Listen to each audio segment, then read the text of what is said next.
beberapa negara yang tidak ada, maaf, yang korupsinya rendah seperti New Zealand atau Selandia Baru, Australia dan sebagainya, pesantrennya bahkan mungkin tidak ada. Pertanyaannya adalah, menurut panjenengan Gus Baha, bagaimana kita menyikapi dan bagaimana strategi kita sebagai umat Islam atau bahkan para kiai ulama untuk bisa meminimalisir atau bahkan mengurangi secara signifikan praktik korupsi yang ada begitu. Izin kalau saya bisa mengutip perkataan Bu Sri Mulyani, mantan Menteri Keuangan dulu, beliau pernah mengatakan, banyak orang mudah tergoda uang, meski sholat rajin, naik haji sudah, umroh sering, puasa Senin Kamis, tapi waktu lihat uang lupa semuanya. Assalamualaikum warahmatullahi wabarakatuh. Rabbi shrah li sadri wa yassir li amri wahlul 'uqdatam min lisani. Allahumma shalli wa sallim ala nabiyir rahmah Sayyidina Muhammadin wa ala alihi wa sahbihi wa man wala ma ba'du. Niki kelihatan perjuangan kalau saya ini agak sakit. Mungkin bawaan sudah masuk kategori kiai sepuh. Jadi kalau tambah batuk, tambah karismatik. Jadi definisi kiai sepuh itu kalau sudah batuk. Yang terhormat rektor, semua yang saya hormati, yang sudah disebut rektor tadi ini iktifaan. Ini ngaji mau jadi ahli tafsir apa sekedar ingin masuk surga ini? Enggak, pilihannya dua, jadi ahli tafsir apa ingin masuk surga ini? Nah itu lebih gampang gitu. Begini, masuk surga itu menurut keyakinan semua ulama, bukan satu kelompok tertentu. Ya dinikmati saja, saya nggak tersiksa meskipun agak sakit, saya nikmati. Ada seorang yang dulu itu orang itu umurnya panjang-panjang, ada yang sampai 500 tahun, bahkan Nabi Nuh itu jadi nabi itu 950 tahun. Jadi lebih lama ketimbang Pak Fathul Wahid jadi rektor. Jadi Nabi Nuh itu jadi nabi itu 950 tahun. Ada orang itu nggak pernah maksiat sama sekali. Dia selalu taat, dia selalu ibadah, nggak pernah maksiat. Ketika akan masuk surga ditanya sama Allah, kamu tahu kenapa masuk surga?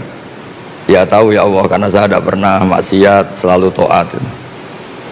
Maksudnya agak kayak yang di sini, ya kadang baik, kadang enggak. Nah, itu bagus, itu normal itu. Yang enggak normal itu yang enggak tobat itu. Akhirnya ditanya sama Allah, ya iya Gusti, saya enggak pernah maksiat, saya selalu taat. Kamu umurnya berapa? 500 tahun. Ya sudah, di surga 500 tahun.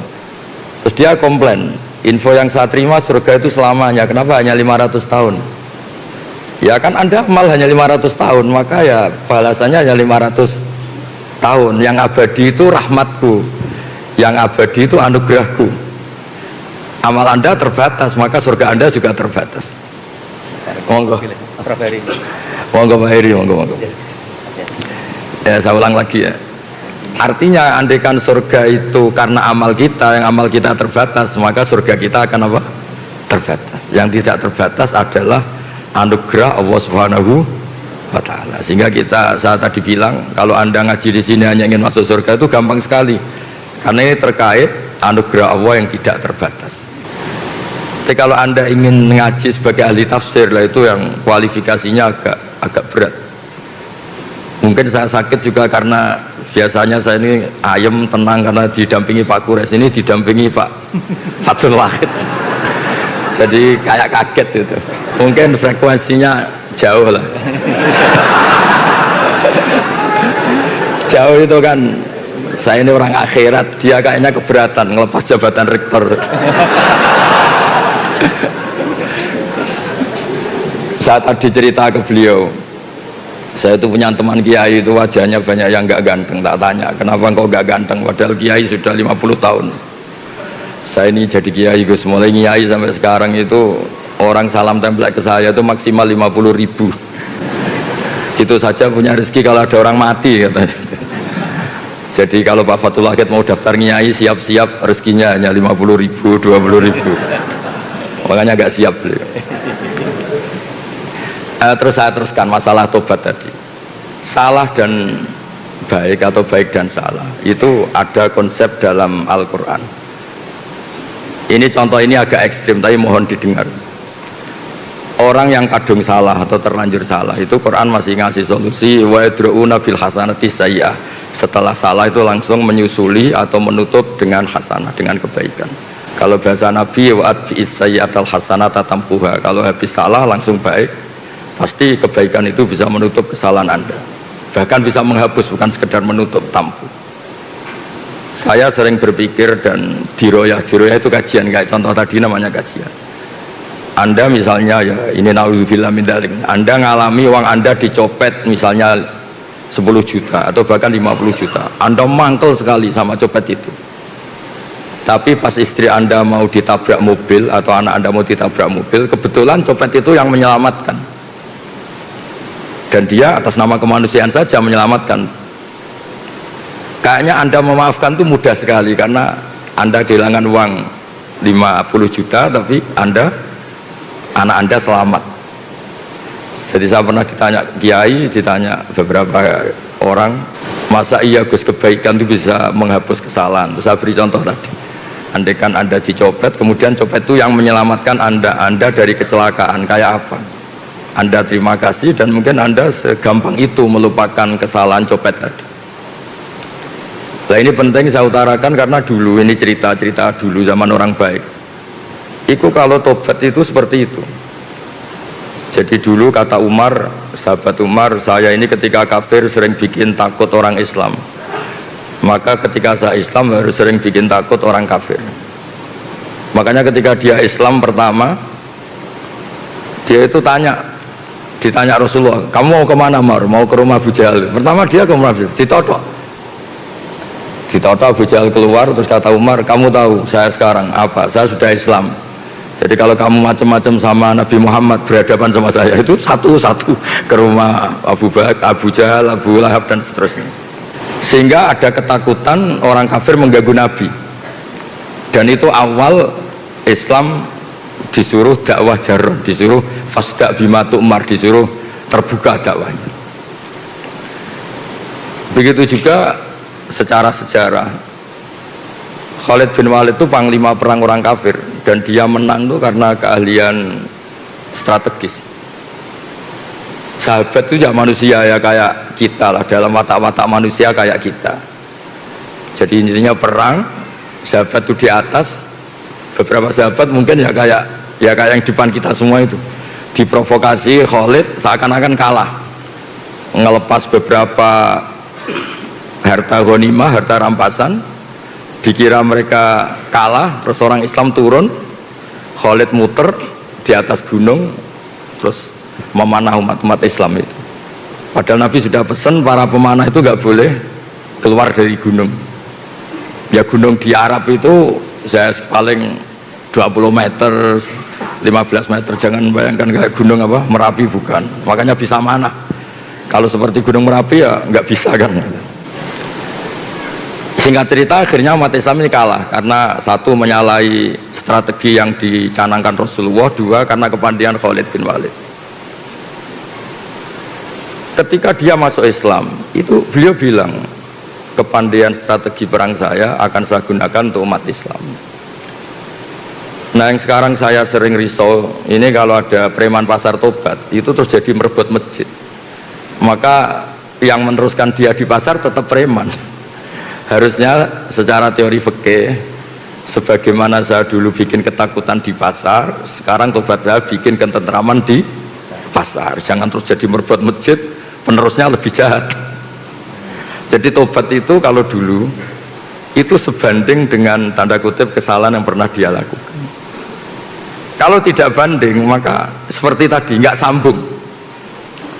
Saya ulang lagi, kalau tidak banding itu tidak apa? Sambung kayak tadi, dia mengganggu hak adami, yaitu bikin orang takut. Kemudian tobatnya dia hak kuwah hanya jadi merebut masjid atau wiridan, kan tidak sambung. Sehingga di ngaji ini, berarti ini kita ngaji kedua, mungkin beberapa ingin jadi ahli tafsir, ya bagus. Jadi begini tafsir itu, karena ini tidak ada Pak Kures, memang acara beliau di sini itu Desember, ini memang acara orang yang merasa kayak Pak Kures. Jadi tidak Pak Kures tapi merasa kayak Pak Kures dengan rasa yang bisa dipaksakan sama. Jadi begini, di ulumul Quran itu ada istilah asbabun nuzul. Dari kacamata ilmu, saya sering cerita Nabi Muhammad tuh suka dahar, suka makan. Kalau makan tuh di depan umum. Saya ulang lagi, kalau dahar itu di depan umum. Terus kalau sakit, ya kelihatan sakit. Bahkan beliau itu pernah naik onta, sama ontanya itu pas sama Sayyidah Sofia itu dijatuhkan, ya sampai jatuh betul. Singkat cerita ada sahabat yang dengan tanda kutip agak kecewa, kok Nabi saya tidak sekeren Nabi Isa. Nabi Isa itu orang mati saja bisa dihidupkan, orang sakit disuwuk terus sembuh gitu. Ternyata secara diroyah, secara kajian yang dilakukan Nabi atau yang didesain Nabi melakukan itu keren. Kerennya adalah ada kajian diroyah atau asbabun nuzul. Saya ini jadi Nabi, setelah Nabi Isa terlalu ideal itu malah dipersepsikan sebagai Tuhan. Jadi saya, orientasi terbesar saya adalah memperlihatkan kalau saya ini manusia. Itu kalau Anda tidak mengkaji seperti itu, Anda akan janggal ketika Allah menstatuskan nabinya hanya begini, wa ma arsalna qablaka minal mursalin, seterusnya, terus illa innahum la yaquluna ta'ama wa yamshuna fil aswaq. Saya tidak ngutus para rasul kecuali mereka itu apa? Mereka itu makan, layak kuluna makan, wa yamshuna fil aswaq, dan jalan-jalan di pasar. Nggak usah diganti di mall.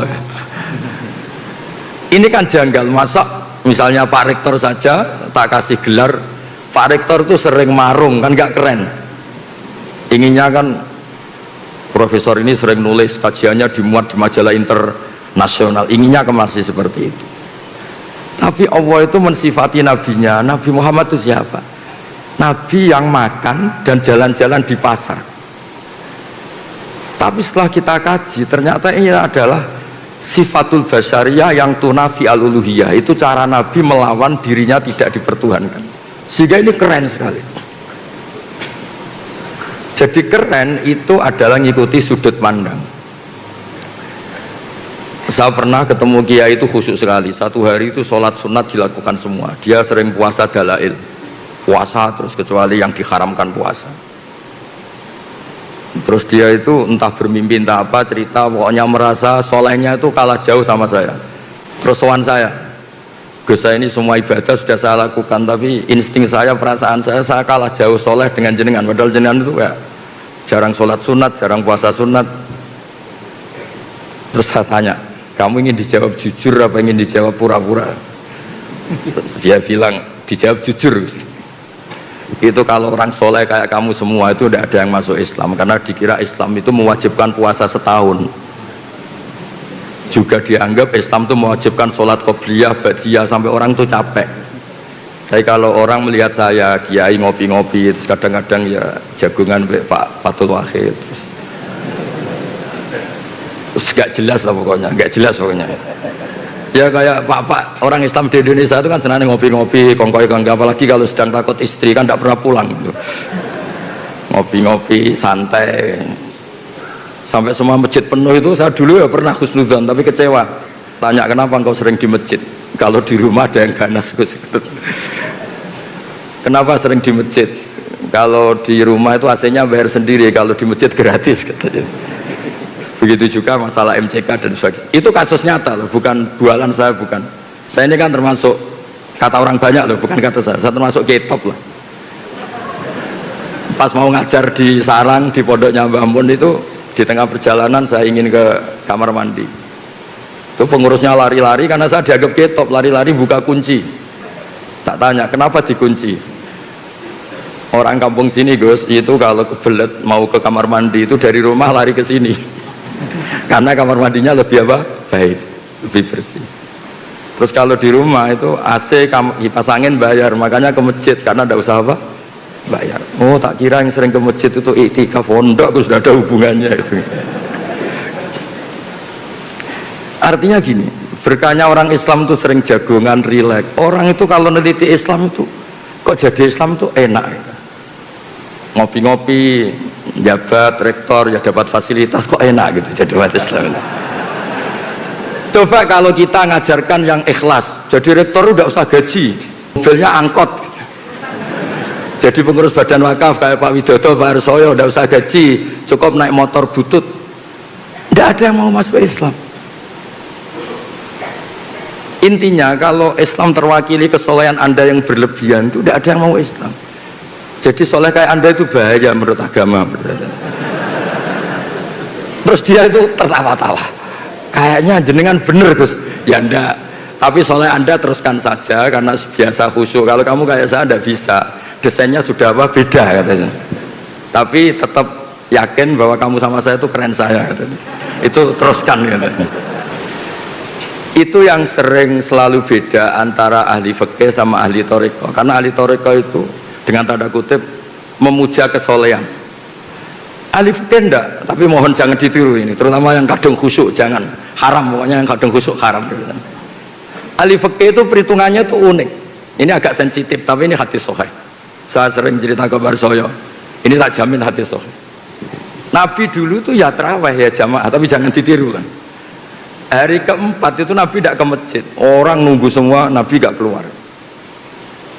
Terus kata Nabi, Umar itu, Sayyidina Umar itu, kalau kita bilang sahabat Umar itu, sampai cara Jawa itu bengok-bengok, nama Sibyan wan Nisa, ini orang sudah tidur, Nabi gak keluar, ada yang pura-pura notok apa, pokoknya memancing supaya Nabi itu keluar. Ternyata Nabi gak keluar di malam keempat. Nabi gak mau keluar. Terus paginya Nabi bilang habis sholat subuh, Nabi itu memang punya adat kalau habis subuh kadang ngentikan, tapi dulu belum diistilahkan apa kultum ya, apa kultum ini. Saya tahu yang kamu lakukan tadi malam, tapi saya memang sengaja. Kalau saya tiap hari sholat nanti dikira sholat fardu dan nanti menjadi wajib karena saya melakukan tiap hari, maka Anda harus melakukan tiap hari. Karena takut dianggap wajib, maka saya tidak keluar.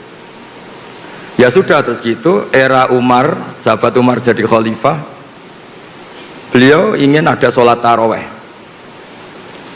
Sahabat tanya, dulu zaman Nabi itu jadi kok era Anda jadi? Nabi itu pemegang konstitusi ilmu, kalau beliau melakukan terus nanti dikira wajib. Tapi kalau saya hanya Umar, meskipun saya melakukan terus tidak punya akibat, dianggap apa? Wajib, karena saya tidak musyarek, tidak pembawa syariat.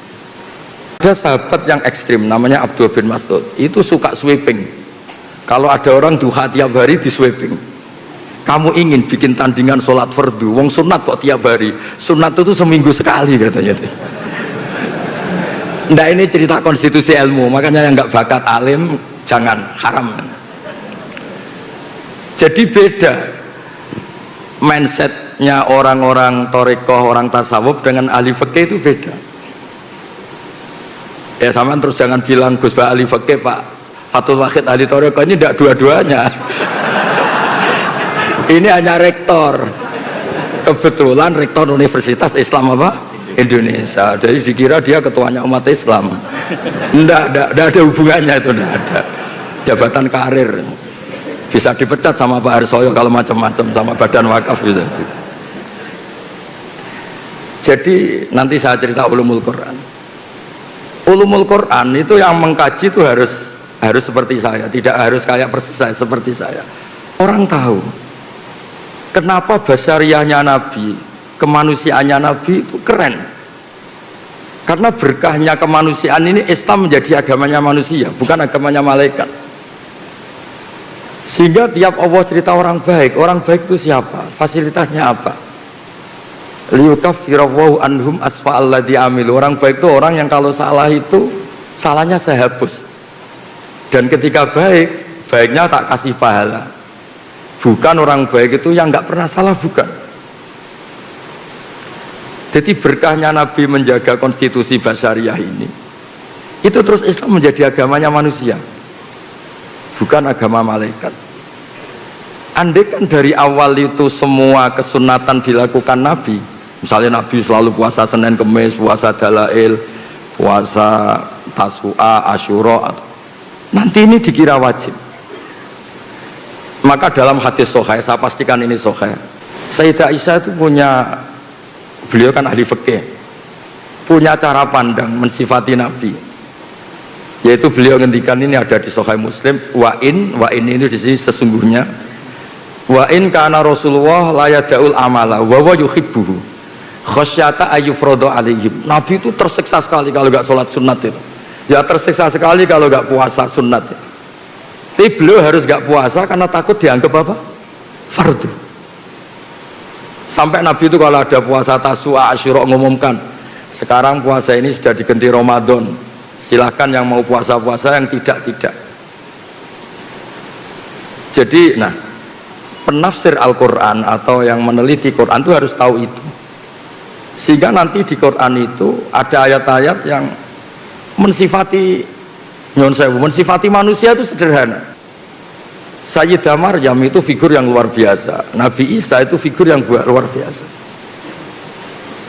Kata Allah, wa ummuhu siddiqah, ibunya Nabi Isa itu siddiqah, orang yang sangat-sangat jujur, tidak ternodai dosa zina, dosa yang macam-macam. Tapi terusannya apa? Karena yakulanit to'am,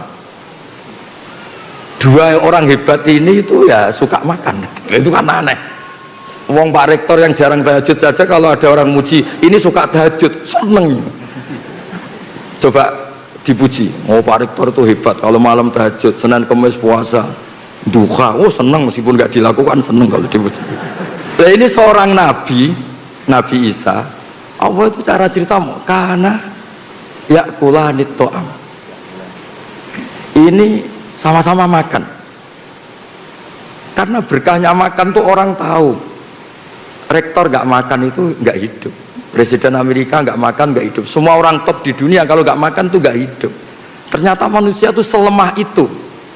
Kita yang katanya profesor, kita yang katanya kiai besar, ternyata untuk kita hidup hanya butuh kangkung, mungkin butuh jadah, butuh gudeg. Terus kerennya di mana? Orang yang hidupnya ta'aluk sama benda-benda yang mati. Nah dengan seperti itu Quran sukses memaklumatkan wa khuliqal insanu dha'ifa, manusia itu lemah sekali. Saking lemahnya itu butuh sesuatu yang benda mati.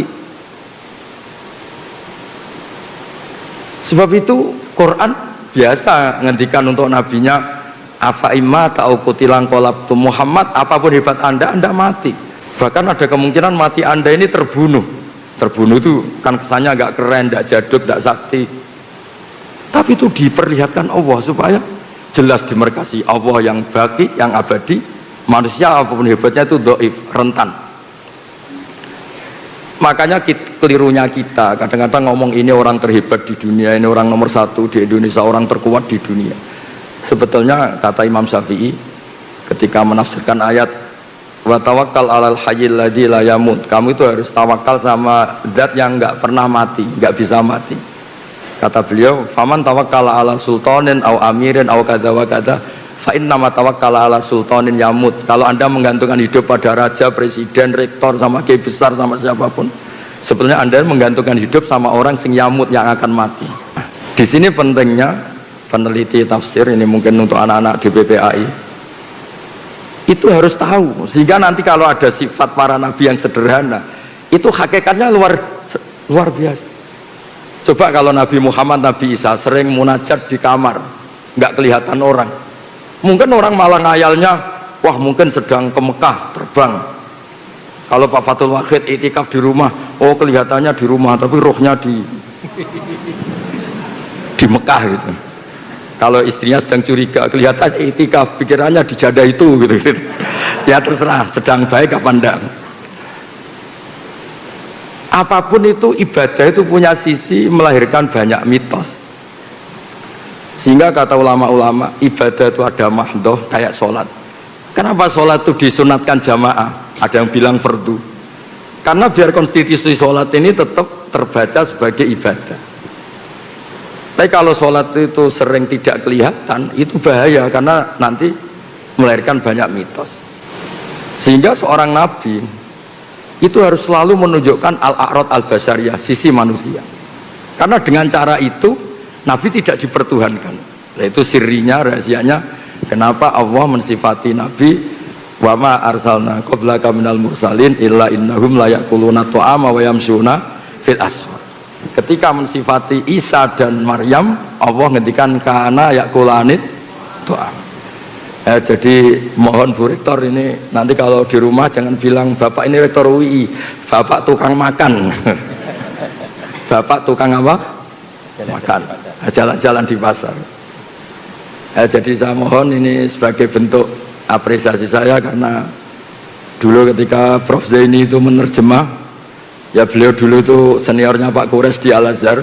Terus ketemu saya bilang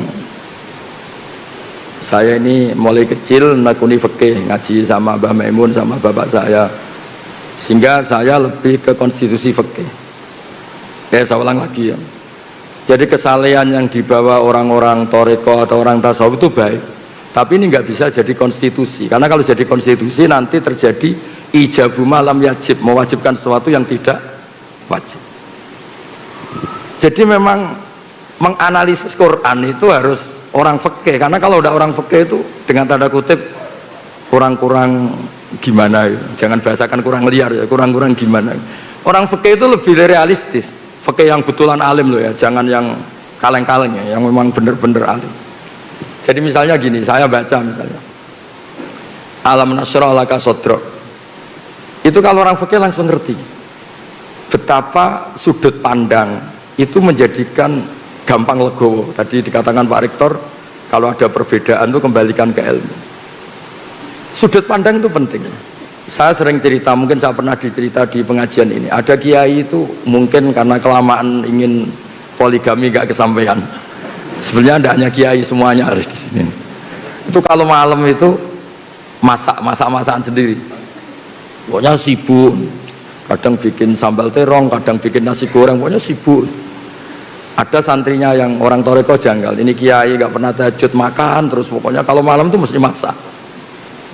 Ternyata kiai ini tetap wali, tetap dekat Allah. Terus dia cerita, Cong, dalam kitab yang saya baca di usul fikih itu ada kaidah. Ini di Lubul Usul karangannya Syekh Zakaria Al-Ansori. Saya baca, saya hafal kan. Ithmamin mubakhin ila wa yatahaqqaqu bihi tarku haramimma. Fayal zamu minas sukun tarkul qatli wal zamu minas sukut tarkul qadzaf. Karena tidak ada sesuatu yang mubah yang dibolehkan Allah, kecuali sebetulnya saat Anda lakukan itu terjadi tarkul haram, meninggalkan haram. Artinya gini Bu Rektor, kalau Pak Wahid di rumah tidur, jangan katakan tidur alhamdulillah suami saya tidak dugem, alhamdulillah suami saya tidak nyari-nyari perempuan lain, bahkan saya pun nggak dicari karena tidur. Sehingga dengan status seperti ini tuh keren, karena ini namanya tarkul haram, meninggalkan haram. Makanya saya tuh sering berdoa sama Allah, semoga malaikat raqib atid tuh ngaji usul fikih, sehingga tidak melihat anak-anak UI yang ngopi tuh ngopi, yang kongkoi kakek, tapi mereka akan bilang hum tarokul haram, ini kelompok-kelompok yang meninggalkan haram itu. Nah, jadi makanya ini biar Pak Khulta tahu, biar tahu kalau saya cerita ilmu gini kan, terus dia mikir wah berat nih Gus, berat. Tapi nggak apa-apa, saya disaingi juga ikhlas. Ya, jadi saya mohon analisis Quran atau ulumul Quran itu harus seperti ini. Sebab itu nabi-nabi top di Quran itu yang diceritakan itu sering basariyah kayak tadi. Isa dan Maryam diceritakan kana yaqulanit tu'am. Nabi Musa lebih parah lagi. Nabi Musa itu lebih basariyah lagi. Kecilnya dirawat Fir'aun, terus hobinya itu gelut tarung gitu. Terus delalah itu lari buron itu ke Madian. Ketemu Nabi itu ya nggak ngaji dulu dia, sementing dikawinkan dulu sama putrinya itu. Itu basariyah semua. Sehingga berkahnya Islam dibawa secara kemanusiaan. Ciri khas Islam itu adalah faroh. Faroh itu bahagia, happy. Qul bi fadlillah bi rahmati fa bidzalika falyafrah. Ya saya mohon dari berkahnya ngaji ini Anda akan tahu. Saya punya kitab namanya Al-Minanul Kubro. Itu di situ cerita ada wali yang sering makan sama wali sering ibadah. ternyata yang sering makan ini walinya lebih tinggi ketimbang yang sering ibadah. Ditanya, kenapa engkau lebih tinggi? Karena saya kalau makan itu langsung syukur, jadi alat duniawi tak jadikan syukur sama Allah karena saya bisa makan. Sementara yang sholat ini gak jadi wali-wali, karena ketika sholat dipakai sarana, ya Allah kasih hidup yang mapan, kasih istri yang cantik, qanaah. Ternyata salatnya dia dipakai sarana duniawi, jadi sholatnya dipakai sarana apa?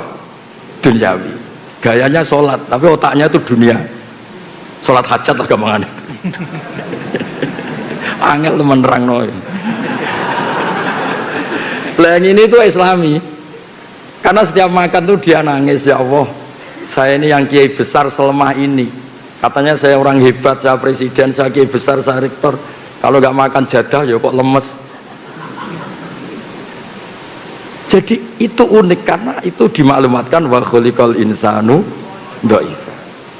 Sehingga seorang nabi yang kekasihnya dibahasakan Allah afa immata au qutila, afa immata au qutila. Muhammad itu mati atau terbunuh. Nah, ini yang terakhir sebelum diskusi. Quran juga cerita jejak sejarah. Ini urusan makan lagi. Syarat jadi nabi diantaranya itu selain soleh, selain baik ini nabi loh, ada kiai nabi. Syaratnya turunannya nabi. Kalau kiai kan alhamdulillah ada Gus asli, Gus naturalisasi, masih bisa dinegol. Tapi kalau nabi itu memang harus turunan nabi, bawahnya harus ada yang nabi. Orang Yahudi itu Yahuda bin Yakub bin Ishak bin Ibrahim. Ini ngaji paling keren karena saya sudah agak batuk, jadi sudah kayak kiai sepuh, itu sudah keren. Yang enggak keren tuh yang ngundang, kiainya sakit kok diundang gitu. Itu tanggal 10 kemarin ini Pak Harsoyo, Pak Widodo, Pak Rektor itu main ke rumah saya, tak pikir ikhlas. Nah, ternyata enggak ini. Ya semoga diampuni Allah Subhanahu wa taala.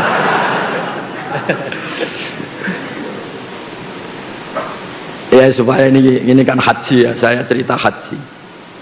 Orang Yahudi itu nggak percaya, orang Arab itu kan utak-utuk kayak gitu modelnya.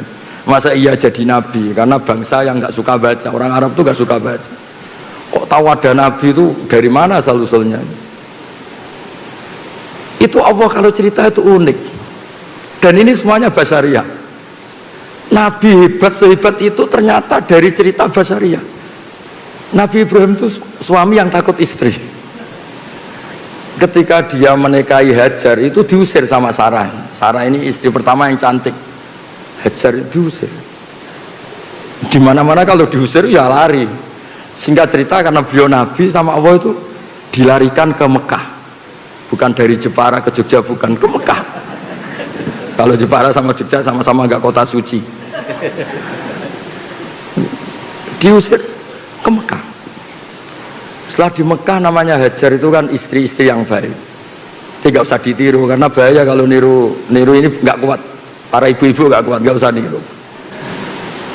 Terus setelah di Ka'bah, dekat Ka'bah ditinggal.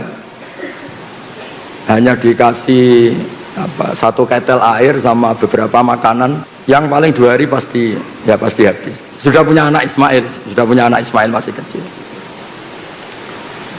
Ketika Ibrahim pulang itu ditanya, maksud kamu gimana ninggal anak dan istri di bumi yang tidak ada makanan? Yang ditanya ya makanan, bukan nggak ada sajadah, bukan nggak ada makanan. Tapi setelah ini yang religius tetap religius, ini makomnya ahli fikih, yang tetap khusyuk nggak apa-apa, cuma khusyuk yang berfikih, khusyuk yang apa? Berfikih. Kalau saya ini berfikih yang nggak perlu khusyuk karena konstitusinya memang nggak boleh khusyuk. Setelah itu nggak jawab. Itu khasnya lelaki, kalau nggak bisa memenuhi hajat istrinya itu nggak bisa jawab. Lama-lama sampai ketiga terus, apa Allah yang menyuruh ini? Ibrahim hanya ngangguk, mantuk. Kata Sayyidah Hajar, idzan la yudiuni, kalau gitu saya tidak akan disia-siakan. Singkat cerita terus dia kesana kemari menjadi sofa marwah, lama-lama dapat zam-zam, terus lama-lama Ibrahim kesana, dijak bangun Ka'bah. Ka'bah sudah ada dulu tapi belum terbangun sebagai bangunan. Itu pertama Nabi Ibrahim berdoa, ini ya juga urusan rezeki. Ya Allah, Mekah itu negeri yang tandus, tapi saya mohon semua orang tertarik sama Mekah supaya menghasilkan banyak rizki. Ya jangan biasakan banyak cuan, banyak apa rizki, nanti terlalu gaul. Masa iya Nabi Ibrahim bilang apa? Cuan. Nanti dikira Nabi Ibrahim ikut Gen Z kan repot nanti. Tapi yang didiskusikan pertama dengan Allah itu ya rizki. Singkat cerita, terus Ibrahim dan Ismail bangun Ka'bah. Kemudian karena Nabi Ibrahim itu keramat, kaki yang dipakai nginjek batu itu membekas.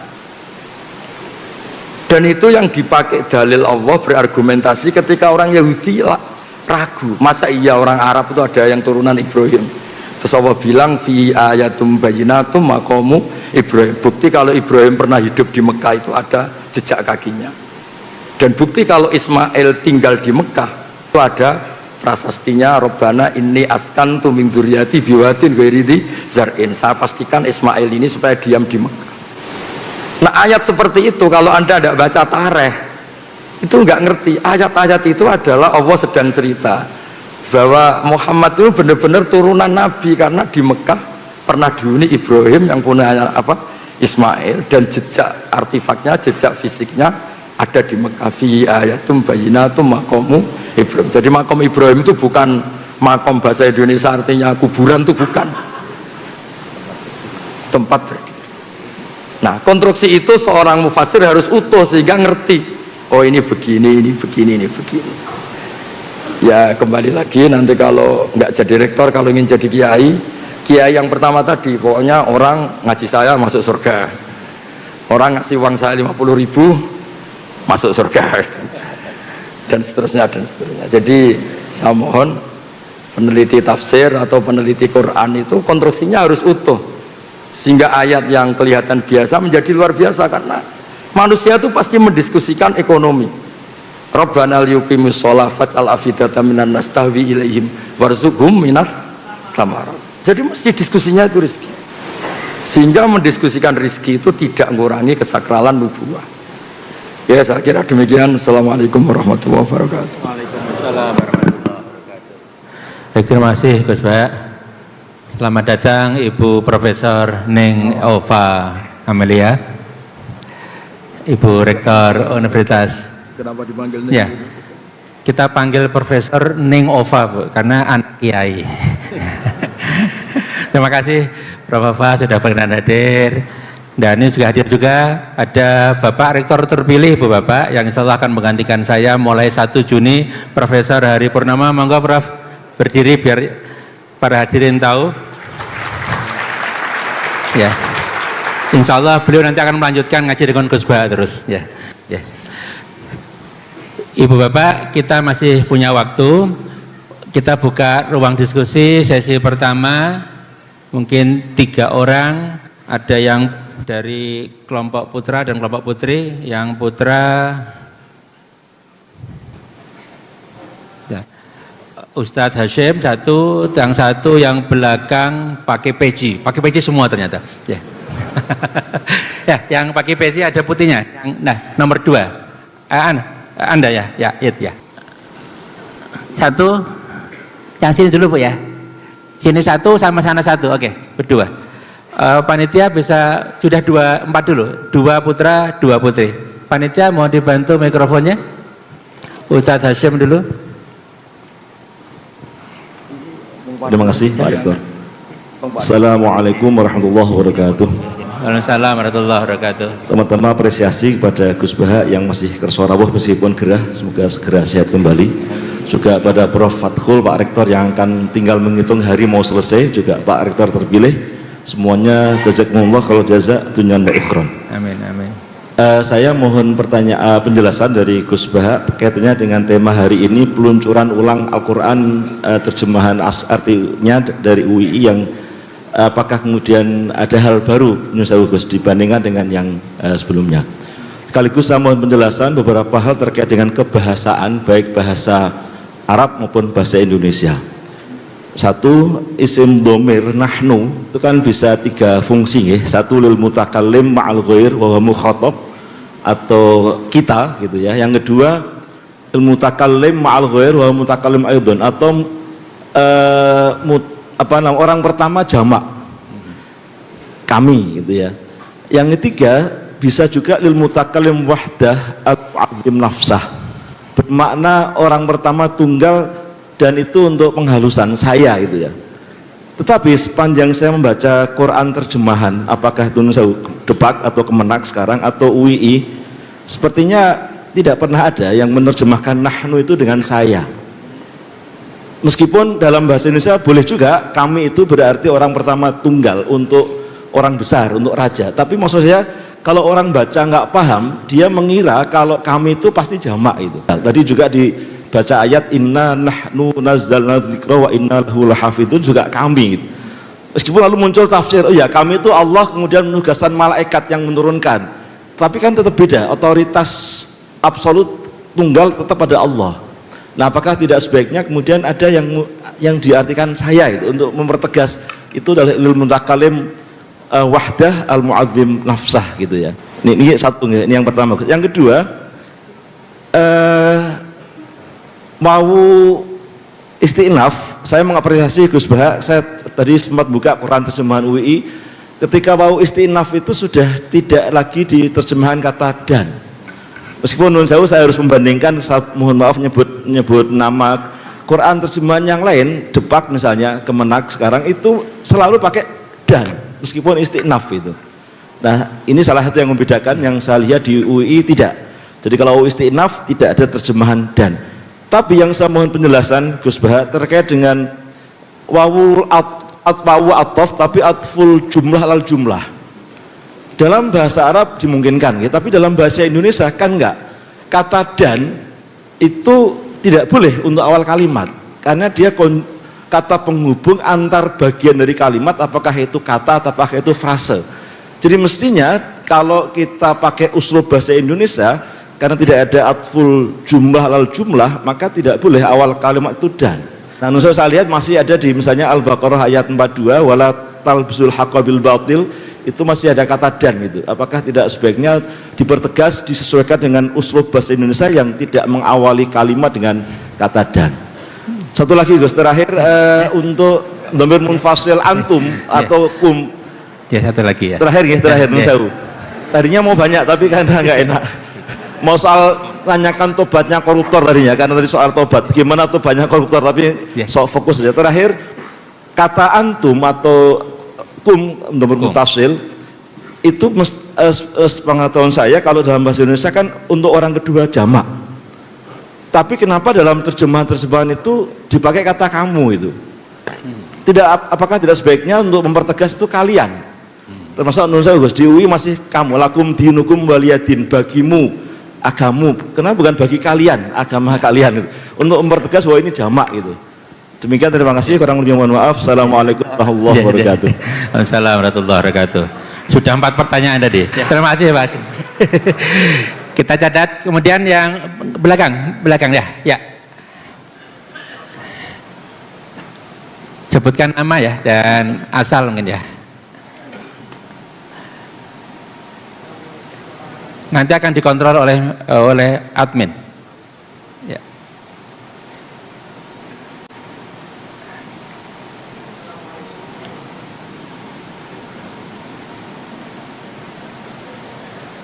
Mohon dibantu panitia. Assalamualaikum warahmatullahi wabarakatuh. Waalaikumsalam warahmatullahi wabarakatuh. Perkenalkan, nama saya Sidik, saya dari UIN, Sunan. Namanya siapa tadi? Sidik. Sidik, oh Pak Sidik. Permisi Gus Ba, saya mau bertanya. Jadi tadi malam di beranda HP saya itu lewat berisi kalam hikmah, yaitu tulisannya itu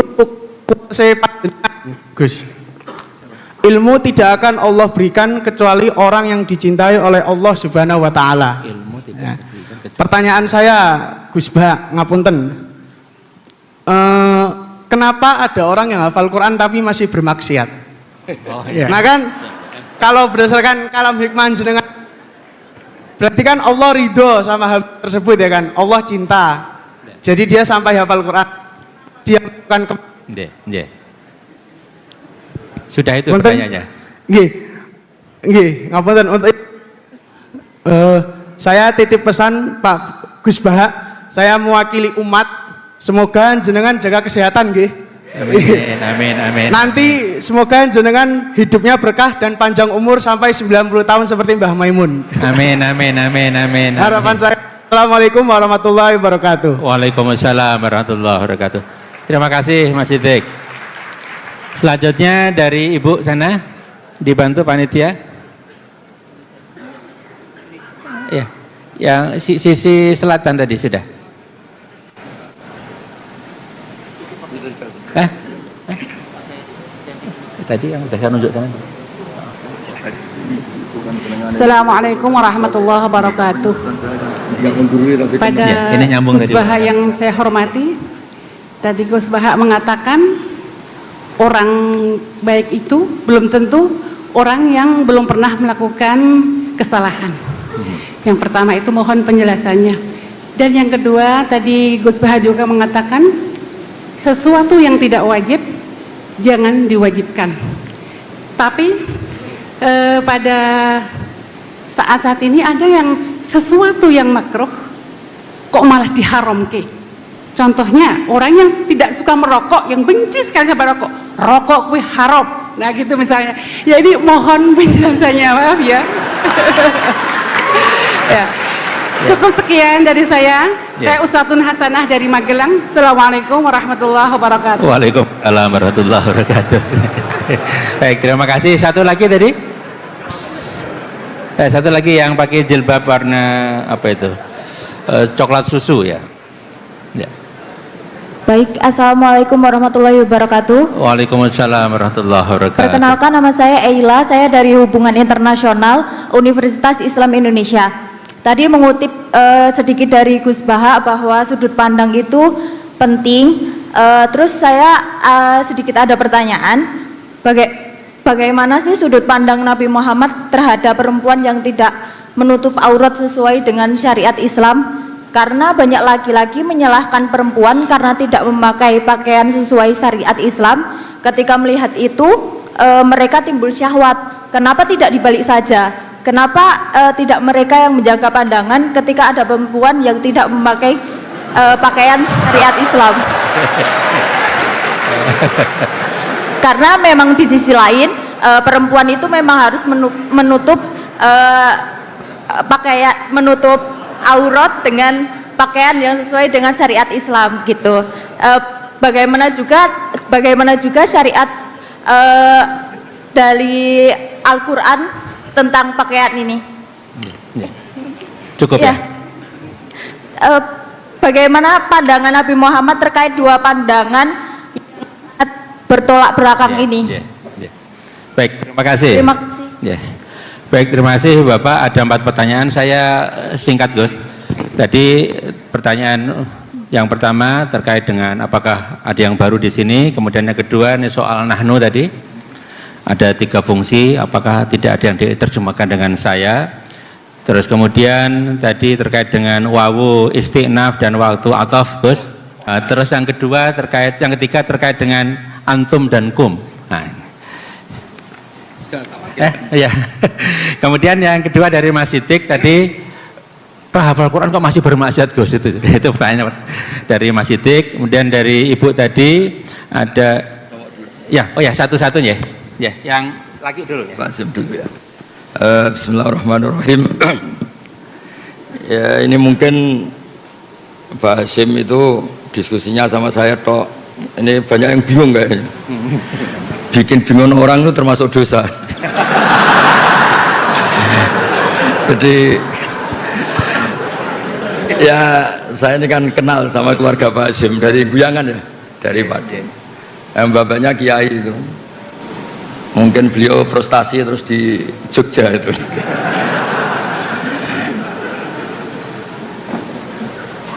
Jadi dulu itu diantara kenapa Abu Hanifah itu jadi wali besar, itu ada hadis la turawi'ul mu'min, jangan bikin orang mukmin itu kaget. Itu kalau Abu Hanifah ketemu orang yang hutang beliau, itu yang sembunyi Abu Hanifah. Saya ulang lagi, ada orang ngutang sama beliau, Abu Hanifah itu kaya. Itu kalau ketemu yang sembunyi itu Abu Hanifah, ditanya kenapa engkau yang sembunyi, di mana-mana orang ngutang, kalau ketemu yang ngutang itu kaget. Jadi kalau saya ketemu maka saya dosa karena bikin orang apa? Kaget. Itu memang unik, memang Abu Hanifah itu unik.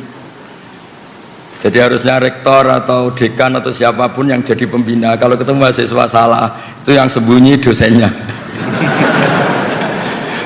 Kedua, cerita Rubiah Adawiyah. Rubiah Adawiyah itu rumahnya tuh ada maling.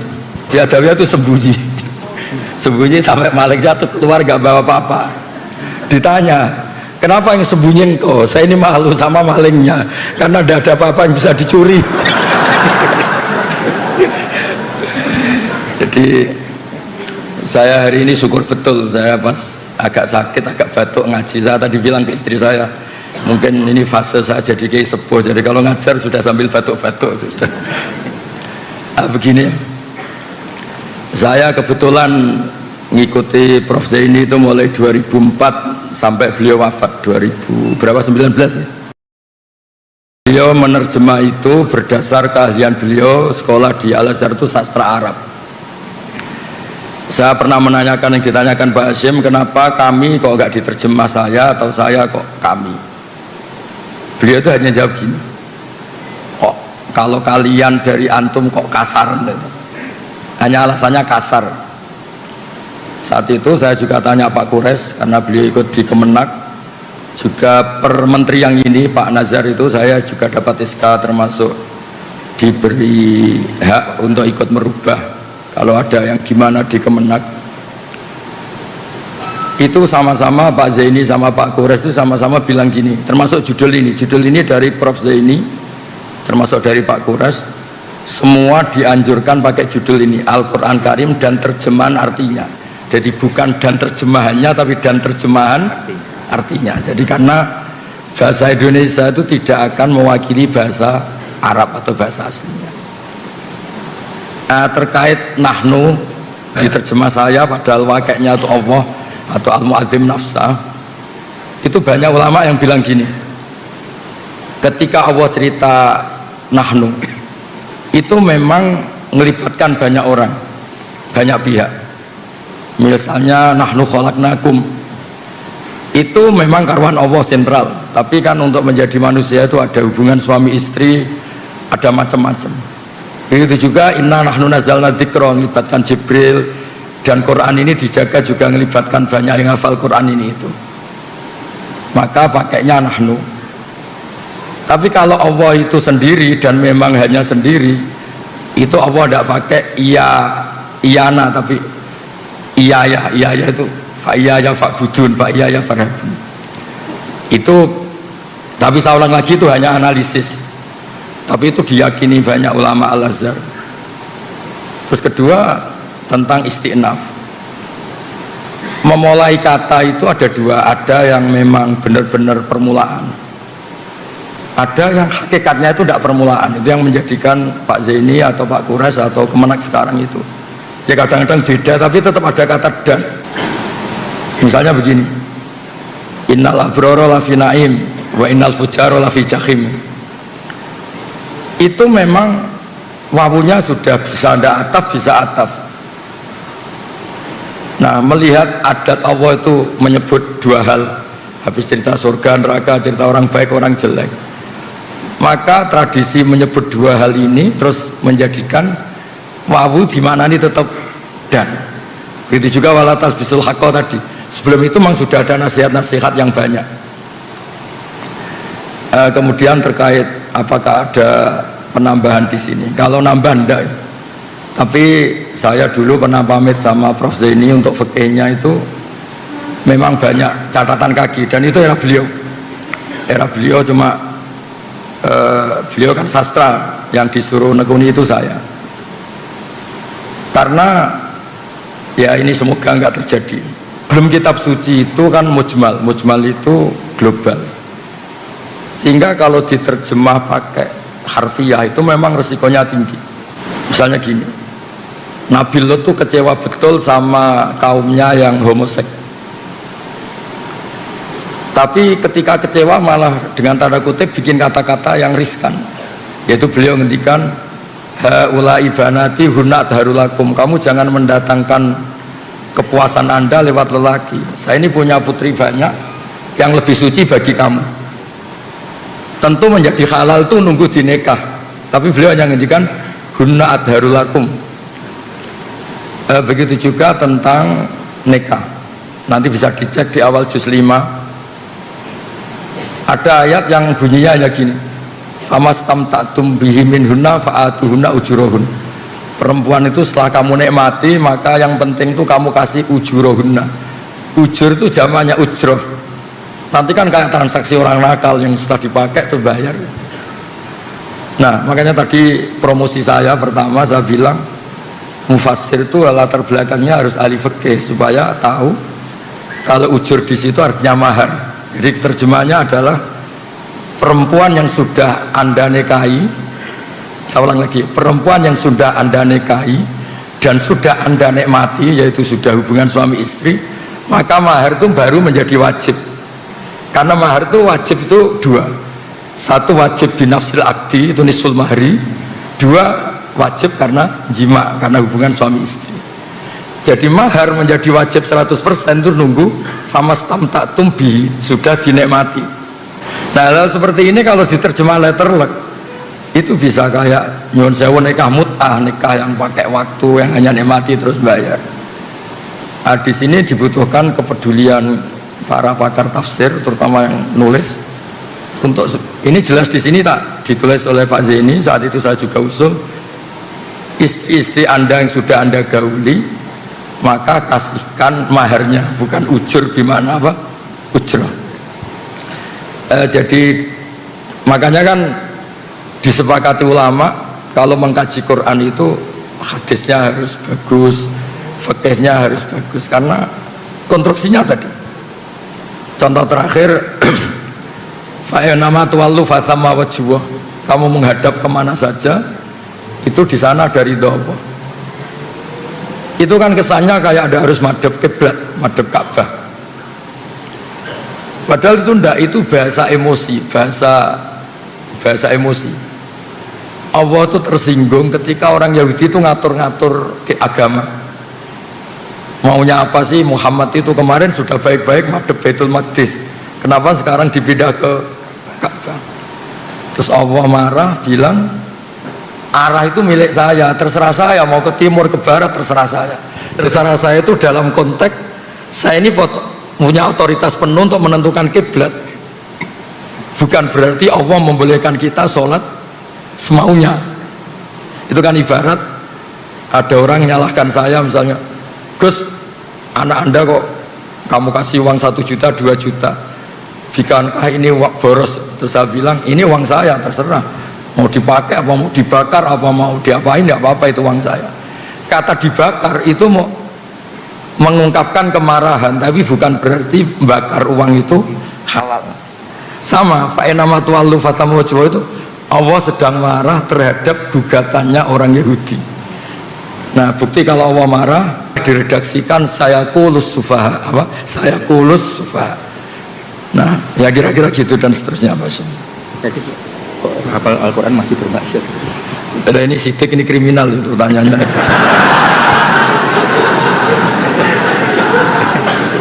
Nanti kalau kenapa orang hafal Quran masih bisa maksiat, lama-lama Anda tanya kenapa Pak Rektor masih butuh uang, itu kan ya repot. Jadi begini, agama ini unik. Allah itu tidak pernah menghalalkan maksiat, nggak pernah. Tapi Allah tahu betul kalau prakteknya orang itu pasti maksiat. Beda ya. Kalau Allah menghalalkan nanti itu menjadi syariat. Tapi kalau Allah tidak realistis, namanya orang itu pasti maksiat. Makanya redaksinya Allah itu pakai fasilitas. Orang baik itu siapa? Orang yang fasilitasnya adalah kebaikannya diberi ganjaran, salahnya dimaafkan. Ya kira-kira definisi cinta. Cinta itu apa? Pas kamu baik diapresiasi, pas kamu salah dimaafkan. Tapi jangan pernah istri Anda bilang, wah Pak kamu salah gak apa-apa. Wah, itu bisa bahaya itu. Jadi semua maksiat di Quran itu diceritakan pakai kalam khobar. Kalam khobar itu Allah misalnya cerita orang baik itu siapa? Orang yang menjauhi dosa besar. Misalnya gini, Anda mencintai perempuan, potensinya itu kan hanya nikmati melihat sama sampai hubungan suami istri. Nah yang sampai hubungan suami istri namanya zina, itu dosa besar. Tapi kalau Anda tidak bisa tidur ingat terus, itu namanya pengangguran. Nah Allah itu bilang alladzina yastanifuna kabairal itsmi wal fawahisha illa lamam. Ya gak apa-apa lah, ingat-ingat sedikit, sementing gak sampai zina. Anda benci orang itu kan kelasnya bisa ngata-ngatain, ngerasani, menghujat, membunuh. Lah Allah itu kadang-kadang maklumi, wong jenenge lagi gedeng namanya baru benci ya nggak apa-apa lah ngerasani, sementing jangan bunuh. Nah sehingga ya kayak gitu, misalnya ada orang kecelakaan nabrak sampai mati, mesti kita bilang bu jangan nabrak sampai mati, nyerempet kan bisa gitu. Tapi bukan berarti nyerempet itu dihalalkan, bukan. Tapi kalau bandingannya nabrak mati itu bu nyerempet tok wae lah ben rapati mati gitu, ben nggak mati sakit gitu. Jadi agama ini dari awal memang tadi saya bilang ini agamanya manusia. Makanya ketika Allah cerita orang baik itu apa? Alladzina yastanifuna kabairal itsmi wal fawahish illa lamam. Orang yang menjauhi dosa besar tapi prakteknya tetap melakukan kesalahan-kesalahan apa? Kecil. Dan itu nggak bisa dihindari. Tapi saya ulang lagi, agama tidak boleh bilang kalau itu halal, karena nanti bahaya menghalalkan yang haram. Tapi jangan dinafikan, karena kalau dinafikan itu menjadi tidak realistis. Sama lagi, kalau dinafikan itu menjadi enggak. Makanya tadi Mas Sidik itu kriminal betul itu tanyanya itu. Lama-lama tanya, kenapa banyak kiai yang masih dosa, kenapa banyak hafid yang wayang. Ya repot kalau gitu. Dosa itu bisa dimulai dari tidak maksiat. Dosa itu ada yang tarkul wajib. Jadi Anda di masjid iktikaf, saat itu istri Anda melahirkan, butuh pertolongan Anda, dan Anda tidak ada di sisinya hanya karena iktikaf, itu agama bilang itu haram, karena meninggalkan wajib, yaitu ngerawat apa? Istri demi iktikaf yang apa? Sunnah. Jadi bisa saja yang di sini itu sekarang haram, ya bisa saja. Ternyata di sana banyak kewajiban, ditinggal apa? Di sini. Tapi bisa saja taat, karena pas di sini berarti tidak masih. Nah, saya kira itu. Ini yang dari ibu-ibu, Bu. Yang pertama ini Gus, komentar lagi, terhadap sesuatu yang tidak wajib jangan diwajibkan. Termasuk tadi jangan mengharamkan yang rokok contohnya tuh. Kemudian terakhirnya sudut pandang Rasulullah terhadap yang tidak menutup aurat. Enggak gitu lebih kenapa nyalain perempuan? Jadi dua perspektif tadi Gus, dua sudut pandang. Rasulullah kira-kira yang mana Gus kira-kira? Begini. Jadi saya pernah cerita, mungkin di sini mungkin pernah cerita. Saya itu punya tamu, kebetulan teman-temannya bapak, dua orang sudah sepuh. Pas rame-ramenya MUI dulu fatwa rokok itu haram itu. Dua kiai ini sepuh dan saya cium tangan karena sepuh. Gus, saya ini mau tanya, kalau Anda jawab haram tak lawan, kalau jawab halal saya setuju.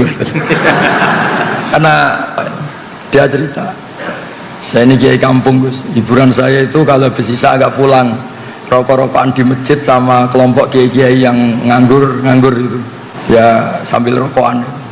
Karena kalau pulangnya terlalu awal tuh ngadepi istri yang belum jinak katanya, karena kalau sudah jam 11, 12 kan sudah islami katanya. Ini kisah nyata ini. Terus kenapa jenengan ingin rokok itu halal? Itu yang saya kaget tuh jawaban ini.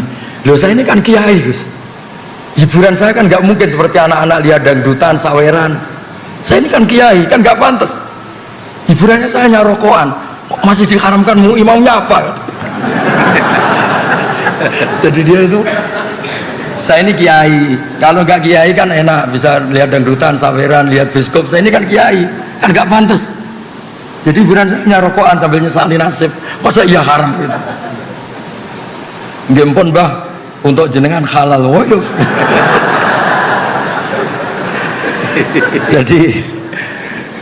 Jadi memang apa ya, sudut agama itu makro itu nggak jelas haramnya, tapi juga Anda jangan bilang halal, karena kadang ya sampai ganggu kesehatan misalnya. Tapi juga akan bilang haram karena takutnya tadi ada orang-orang tertentu yang untuk melawan nafsunya, melawan mungkin dia agak hiper, itu dengan melupakan dirinya dengan cara seperti itu. Makanya di Ihya itu ada bab suatu saat akhir zaman itu ibadah terbaik itu tidur. Kenapa? Karena tidur itu tarkul haram, karena kalau tidur itu berarti orang itu tidak melakukan haram sama sekali. Tapi kan bisa digugat juga, tidur itu artinya meninggalkan kewajiban. Nah itu sudut pandang, ini pertanyaan ke Mbak tadi. Jadi Nabi itu memang unik. Kalau perempuan membuka aurat, itu yang disalahkan sebetulnya tidak hanya perempuannya. Yang terprovokasi birahi yang haram, perempuannya juga haram. Tapi di situ seninya beragama. Jadi ada Umar itu, sahabat Umar pernah ditanya, kalau anda ditakdir tidak punya syahwat sama punya syahwat suka mana? Ya suka punya syahwat tapi tidak maksiat. Kenapa? Kalau saya tidak punya syahwat, misalnya Allah tidak akan bilang gini, ini loh Umar nggak pernah zina sama batu, sama pohon, sama jembatan gitu. Artinya itu nggak prestasi. Tidak zina sama sesuatu yang nggak disyahwati itu tidak prestasi.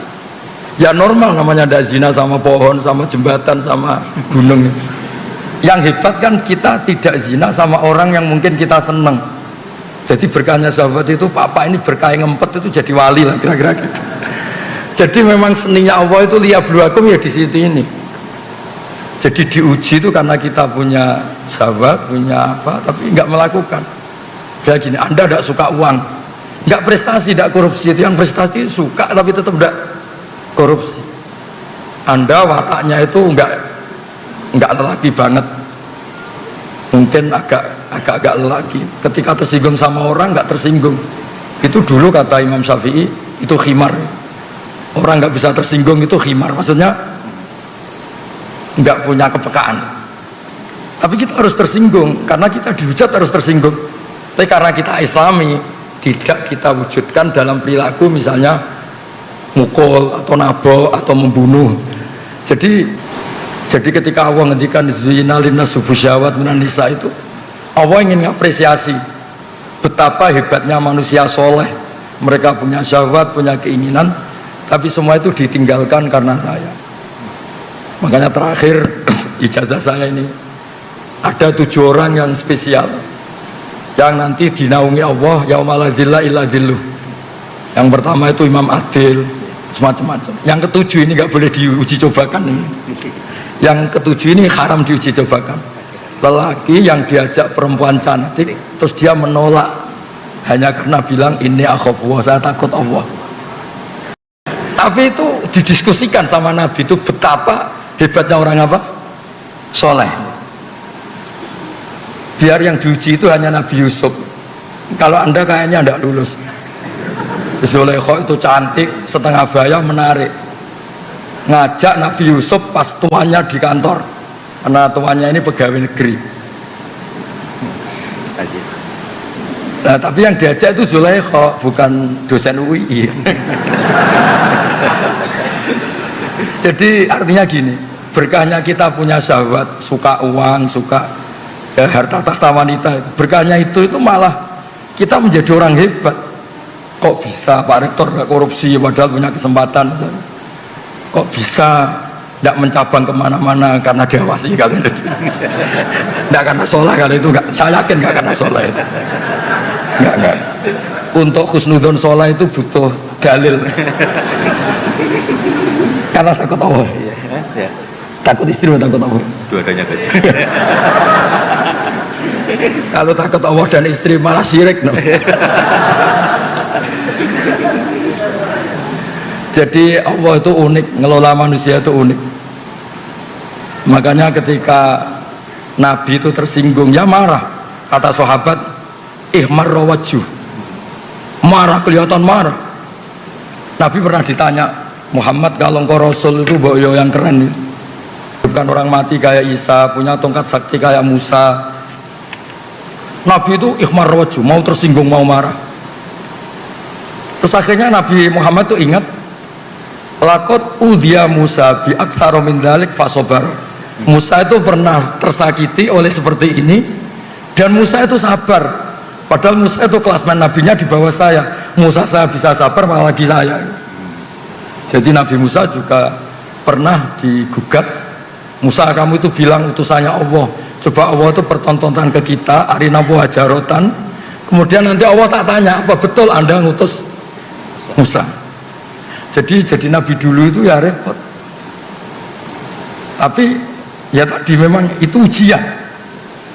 Ya jadi di antara kebaikan agama ini kita dikasih syahwat, dikasih suka uang, suka tahta, tapi kita bisa lulus. Tapi gak usah dicoba tadi, gak usah dicoba. Karena kalau dicoba itu riskan. Jadi yang nomor 7 tadi itu warojulun da'atu imro'atun da'atu mansibin wa jamalin fakola ini akhofwa. Lelaki yang diajak perempuan cantik, diajak perempuan cantik, Nabi bilang itu cantik. Kalau gak cantik kan agak tunggale lah gitu kan. Tapi tetap bilang fakola ini akhofwa. Ya saya kira demikian cukup ini. Cukup ya. Masih ya, dua pertanyaan lagi ya. Baik, terima kasih Gus. Sebelum membuka sesi, saya ingin menyapa ada dua tamu kita, Profesor Dr.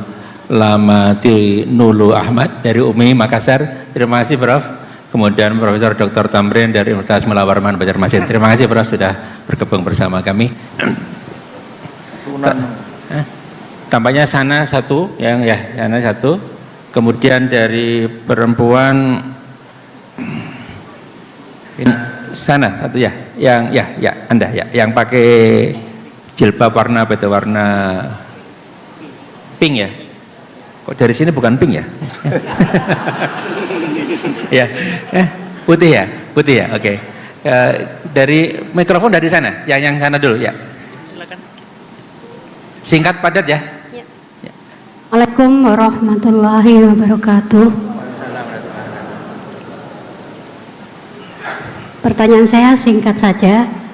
Yang pertama, Al-Quranul Qadim itu Al-Quranul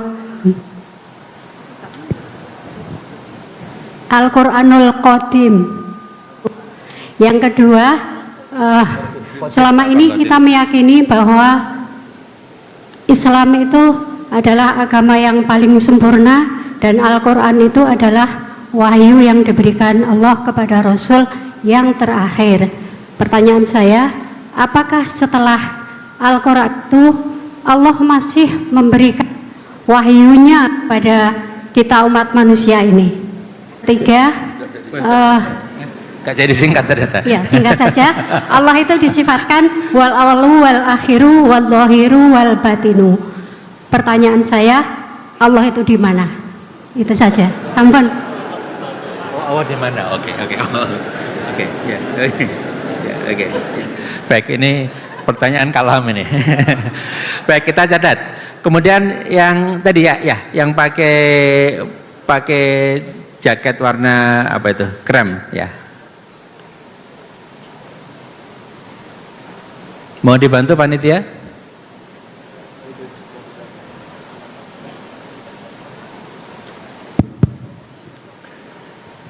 Baik, terima kasih atas kesempatannya. Perkenalkan, saya Lutfi dari Solo, Jawa Tengah. Izin bertanya, Gus Baha. Di Indonesia ini, kalau kami lihat, indeks korupsinya cukup tinggi begitu. Ya. Tapi kalau kita lihat, jumlah pesantren di Indonesia juga banyak. Ya. Kalau beberapa negara yang tidak ada, yang korupsinya rendah seperti New Zealand atau Selandia Baru, Australia dan sebagainya, pesantrennya bahkan mungkin tidak ada. Pertanyaannya adalah, menurut panjenengan Gus Baha, bagaimana kita menyikapi dan bagaimana strategi kita sebagai umat Islam atau bahkan para kiai ulama untuk bisa meminimalisir atau bahkan mengurangi secara signifikan praktik korupsi yang ada begitu. Izin kalau saya bisa mengutip perkataan Bu Sri Mulyani, mantan Menteri Keuangan dulu, beliau pernah mengatakan, banyak orang mudah tergoda uang, meski sholat rajin, naik haji sudah, umroh sering, puasa Senin Kamis, tapi waktu lihat uang lupa semuanya. Begitu. Kemudian yang kedua ini ada titipan pertanyaan, mohon izin, apakah setan itu berupa zat atau sifat? Terima kasih. Kalam lagi. Baik, terima kasih. Ini ada dua kelompok pertanyaan. Yang satu terkait dengan ilmu kalam, ya. Al-Quran tadi kodim, terus kemudian pertanyaan Allah ada di mana Gus, kira-kira gitu. Kemudian yang kedua tadi terkait dengan setan itu seperti apa, sifat atau zat, kira-kira sifat atau zat. Baik, kemudian yang kedua ini terkait dengan pertanyaan, kok sudah sering haji, sering umroh, bahkan kemarin kok tetap korupsinya tinggi Gus, kira-kira gimana Gus? Ya. Nah, ini yang ngawur ini pertanyaannya ini. Begini, tak pikir Pak Lutfi gubernur. Begini, jadi di antara yang ditakutkan Rasulullah itu nanti, ini mbaknya siapa namanya tadi? Mbak itu enggak boleh jelasin. Mbak ya, enggak nyebut nama tadi. Silakan. Ya. Jadi gini, manusia itu punya jiwa ingin tahu. Ingin tahu itu bisa liar. Ada beberapa orang yang bilang, saya ini tidak akan menyembah Allah karena saya tidak tahu, tidak kenal. Macam-macam lah yang jurusan filsafat itu. Jadi zaman itu Nabi sudah ngendikan nanti setan itu selalu menggoda manusia. Pertama bikin mukadimah yang baik. Ini bumi diciptakan Allah, ini langit diciptakan Allah. Lalu Allah sendiri asal-usulnya gimana? Terus kata Nabi, jika kamu pada titik itu, maka hentikan. Nah, menghentikan itu manusia itu mudah sekali. Makanya saya pernah bilang, saya mungkin saat melihat sinetron apa saja, tentang Joko Tingkir ya boleh, tentang Mak Lampir ya boleh, yang penting itu manusia lah. Itu mungkin pas dekat-dekatnya saya dengan Allah, karena itu melawan diskusi dengan setan. Jadi banyak peristiwa sahabat itu tanyain Allah itu di mana. Sama Nabi itu disuruh, kira-kira disuruh makan, disuruh apalah, yang penting mengalihkan diskusi itu. Nah caranya gimana? Caranya adalah kita yakin sistem tubuh kita ini profan, sistem tubuh kita ini seperti ini, punya keterbatasan. Jadi dari awal kita harus yakin sistem yang serba terbatas ini nggak mungkin bisa melihat zat yang tidak terbatas. Makanya Quran sendiri memberi penjelasan la tudrikul absar wa yudrikul absar. Nah, jadi itu termasuk yang dikhawatirkan Nabi, yang semoga bukan contohnya sekarang muncul di diskusi ini. Nah soal kalam wa qadim itu juga sama, kasusnya sama. Dulu ada mihnah, ada tragedi sejarah terburuk. Ada seorang khalifah namanya Ma'mun, memaksa orang berpikir kalau kalam wa itu tidak qadim. Alasannya dia, ini agak serius diskusi ini, tapi nggak apa-apa. Insya Allah ilmu saya cukup. Ini bukan karena sombong, memang cukup. Terus ditanya, dia berargumentasi, Quran itu ada tabat yada Abi Lahab. Abu Lahab itu hadis. Mendiskusikan yang hadis, pasti Qurannya juga hadis. Karena dia seorang khalifah, seorang raja, memaksakan yang punya pendapat yang sama di penjara. Termasuk Imam Syafi'i, Imam Ahmad. Tapi sebelum dipenjara Imam Syafi'i lari ke Mesir, Imam Ahmad ketangkep, terus dipenjara. Ahmad bin Hanbal ini. Ketika dipenjara, Imam Ahmad minta diskusi terbuka, disaksikan banyak orang dengan tokoh Mu'tazilah. Diturutin, ada tokoh Mu'tazilah terbaik, terus diskusi disaksikan banyak orang. Nah ini yang mungkin kita salah. Kita kalau menafsirkan kalam itu kan firman Allah atau perkataan Allah atau ucapan Allah atau sabda. Setelah ketemu banyak orang, Imam Ahmad tanya, ketika dulu itu Allah sudah tahu enggak kalau akan menciptakan makhluk yang bernama Abu Lahab? Wah, ya sudah tahu. Allah itu merencanakan semuanya ya dengan pengetahuan yang qadim. Termasuk Allah tahu sebelum menciptakan suatu saat Baha ini disuruh Pak Fathul Wahid ngisi pengajian meskipun Pak sakit. Saya tidak tahu secara fikih itu haram apa halal, tidak tahu. Kayaknya haram. Nah, si Abu Duat ini yang wakil Mu'tazilah, oh ya Allah tahu besok matahari terbit enggak? Iya terbit. Dari timur, iya dari timur. Anda tahu? Ya tahu. Terus Anda ngomong sekarang, ya satatlu syamsu ghadan, besok matahari akan terbit. Terus kalam Anda dengan peristiwanya dulu mana? Ya dulu kalamnya ketimbang peristiwanya. Nah, artinya apa? Nggak ada korelasi antara Allah cerita Abu Lahab kemudian Quran itu hadis. Karena sebelum kejadian yang terjadi, Allah itu sudah melihat di ilmin qadim dengan ilmunya yang dulu. Ya kayak Pak Fathul Wahid kan sekarang tahu kalau jadi rektornya tinggal berapa hari? Sekarang? Ya, seminggu lagi. Padahal belum terjadi. Ya. Berarti apa? Peristiwa sama pengetahuan dulu mana? Sama pengetahuan. Nah, wa kalamuhu ilmuhu, kalamnya Allah adalah ilmunya Allah. Nah dulu Khalifah Ma'mun itu hanya terprovokasi. Quran itu diskusi tentang Abu Lahab, tentang perang Uhud, tentang si A si B, itu hadis.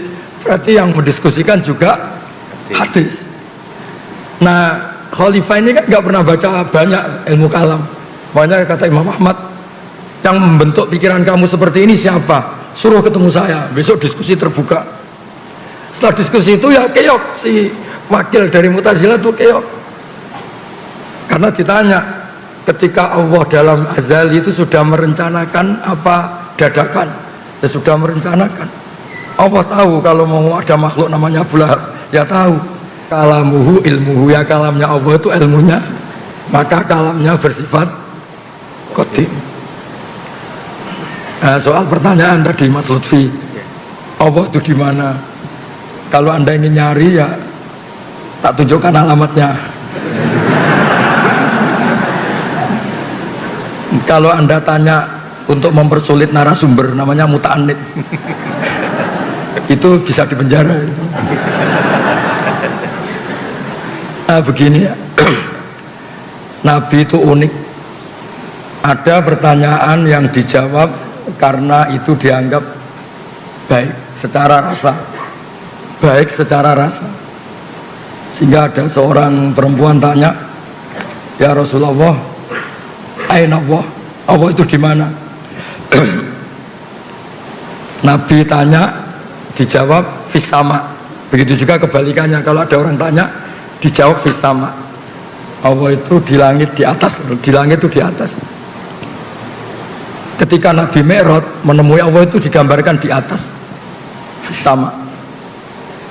Itu benar secara psikologis, karena kita tidak mungkin mensifati Allah itu di bawah. Nah, tapi di atas itu menurut ukuran apa? Ukuran fisik apa non fisik? Di atas menurut fisik adalah ini bawah, sana atas. Tapi secara psikis, secara rohani, di atas itu nggak terjangkau, nggak tersentuh.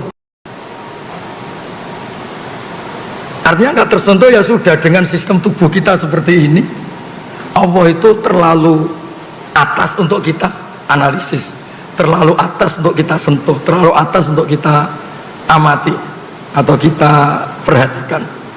Nah, makanya tentang Allah cukup kita mengatakan subhanah. Dan Allah selalu bilang ketika ada orang salah paham, subhanahu wa ta'ala amma yusyrikun amma yakulun. Yang penting Allah itu terlalu suci, terbebas dari cara pandang manusia yang sering salah. Ya, jadi makanya pentingnya wiridan subhanallah adalah orang biar ngerti kalau Allah itu suci dan persepsi kita ini jauh dari menyentuh itu. Jadi ini pertanyaan yang nggak perlu dijawab, cukup divonis itu kriminal gitu aja. Karena memang itu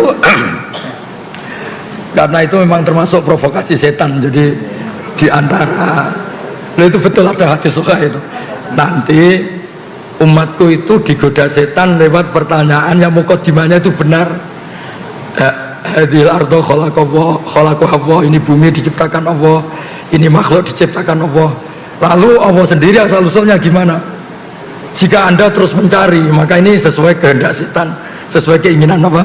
Setan. Tapi kalau Anda berhenti, kamu tinggal makan, kamu tinggal jagongan, kongkoy-kongkoy, ini setannya bisa setruk. Maka saya mohon semua teman-teman yang sedang kongkoy-kongkoy, itu artinya sedang mensetrukkan apa? Setan. Karena Anda digoda dengan pertanyaan-pertanyaan yang bisa gawat, itu bisa masalah. Ya, saya kira demikian. Assalamualaikum warahmatullahi wabarakatuh.